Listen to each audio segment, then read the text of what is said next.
Hey everybody, welcome to the first video for Chapter 28, The Rise of Totalitarianism.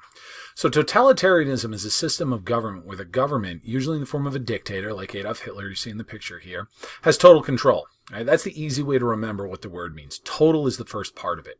What we're going to see is that in parts of Europe, namely Italy, the Soviet Union, and Germany, they're going to fall under a system of government that controls all the aspects of the lives of the people.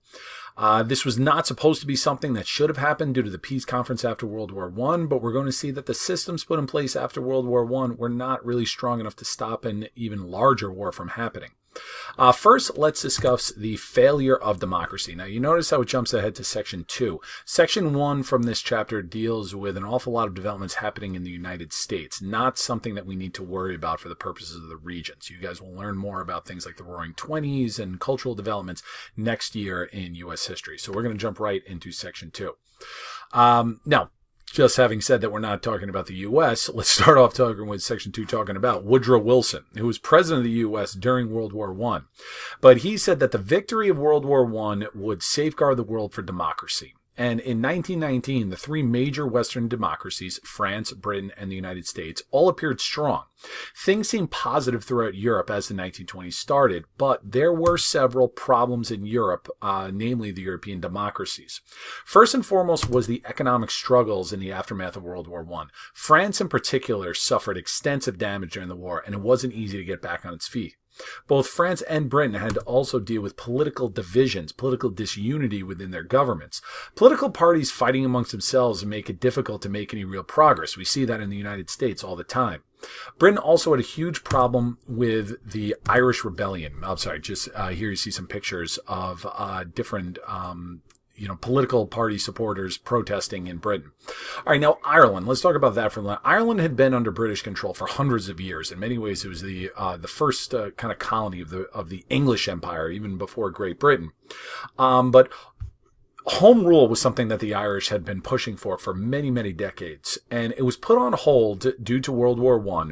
But then on Easter of 1916, a group of Irish nationalists launched a revolt against British rule. Here you see their proclamation for the Provisional Government of the Irish Republic. And while it was unsuccessful. The British put it down very severely. Here you see this is in Dublin along the River Liffey, and you see the buildings in the background being shelled out. The British, they brought the gunships up the Liffey, and they just kind of, just bombed them significantly. The Irish were badly outnumbered. It was not a very well thought out plan. But while it was unsuccessful, it stirred widespread support for independence throughout Ireland, and the IRA began a guerrilla war against the British, and in 1922, the Irish Free State was established. Now, the Irish Free State is different from what we call the entire geographic island of Ireland. You look up here, the northern counties up here, they remained a part of the United Kingdom. Okay, and that is still true to this day. Northern Ireland is part of the UK that includes Scotland. You got England over here, and this part sticking out would be Wales. So that's why they refer to the United Kingdom as a country made up of four countries. The reason why they stayed up here with the UK was that the Northern Irish are predominantly Protestant, whereas in the rest of Ireland, they're predominantly Catholic. And so they chose to stay with Britain, and this situation is not going to be resolved anytime soon. It wouldn't be resolved for decades. And the last major problem going on in Europe and also in the United States was this thing called the Red Scare. Now, the Red Scare refers to the fear of communism, right? The red menace. Red is the color of communism. And it was the fear that communism was spreading not only throughout Europe, but throughout the world. This really took off after Lenin and the Bolsheviks established the Soviet Union.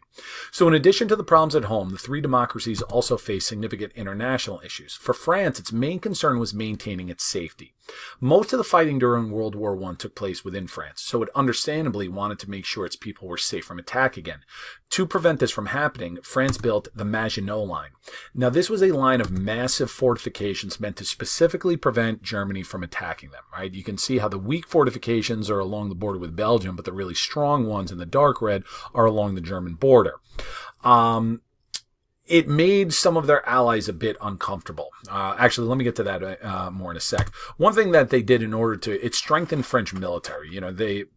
The kind of disarmament that we're going to talk about in a minute, it wasn't that France completely abandoned it, but they thought, hey, we really took the brunt of it in World War I. We want to make sure that we're prepared. But strengthening the military, it did make allies like Britain uncomfortable, and it created some other problems such as resentment with Germany, which was already angry due to the terms of the Treaty of Versailles. Remember, France really wanted to stick it to Germany in the Treaty of Versailles. So now building up a massive line of fortifications, it's not going to ease tension over the border here. And that's something that's going to carry over into the 1930s. Now, despite these disagreements, several countries worked for peace in the 1920s. Several meetings took place during this decade to ensure peace, the most significant being the Kellogg-Briand Pact. Now, sponsored by the United States, it called on all participating nations to renounce war. Several countries, including Britain, France, even Japan, all signed it. The Kellogg-Briand Pact was an example of how several powers pursued a policy of disarmament. Disarmament is the reduction of arms and weapons. Now, all of this seems great, but there was still a very big issue, namely, the League of Nations was weak. Remember, the League of Nations was created after World War I to ensure that a war like that would never happen again. The problem is that there was no real way for the League to do that. It didn't have an army, and remember, the U.S. never joined. Okay, this was a very popular political cartoon at the time, that they're building a bridge, and it's got the members of it, Belgium, France, England, and Italy, but this keystone, the United States, it's not in it, right? And without that, the bridge is not complete. If you don't have your most powerful country there, how can you really have any type of impact? And also, there was no way of stopping aggressive nations from being aggressive. Remember, when Japan invaded Manchuria, there was literally nothing it could do. We talked about this last chapter, that when the League condemned Japan's invasion of Manchuria, Japan simply walked away. Okay, here's another political cartoon. And you see, let me get me out of the way here. It says doormat. All right, the League is the doormat. Here's Japan walking over that, and there's nothing that it can, the member parties can do about it. Okay, and other aggressive countries were quickly figuring out that the weakness of the League meant that the Kellogg-Briand Pact was basically meaningless. Now, we talked a bit about how some countries were struggling economically after World War I. The U.S. was not one of them. In fact, America experienced a huge economic boom during the 1920s. This was brought to a screeching halt, though, with the Great Depression. Now, I'm not going to go into the Great Depression in a ton of detail because you'll learn more about it next year in U.S. history, but it did begin in the U.S. in 1929, and it quickly spread to other parts of the world.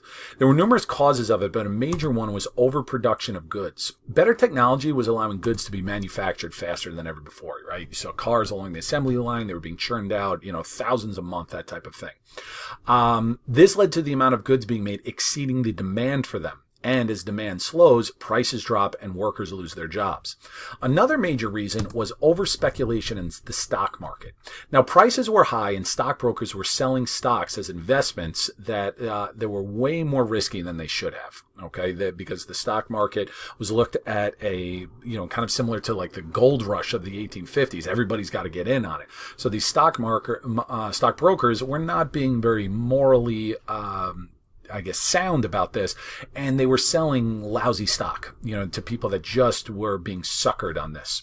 And in 1929, people became very nervous as stock prices started to drop, and they began selling all at once. Eventually, what this resulted in was the stock market crashing, and this led to widespread financial disaster. You see how as stock market crashes, banks and businesses close, production stops, unemployment skyrockets. This economic disaster, it wasn't just isolated to the United States. It negatively impacted international markets all over the world. Here you see a very similar line to this is an unemployment line. Okay, men looking for just maybe a handful of jobs, and you see the line go around the block. Here's a very similar thing happening in Germany. All right, so as I said, it was not isolated to the United States. All of these countries relied on American manufacturing and money. With America's economy in ruins, their economies suffered as well. So that's something that's going to tie into the rise of some of these extremist governments in Italy and Germany that we're going to be talking about later. All right, so that wraps things up with some overview, kind of to set the stage of what we're looking at in the 1920s, and then we'll get into our first totalitarian government with Italy in the next video.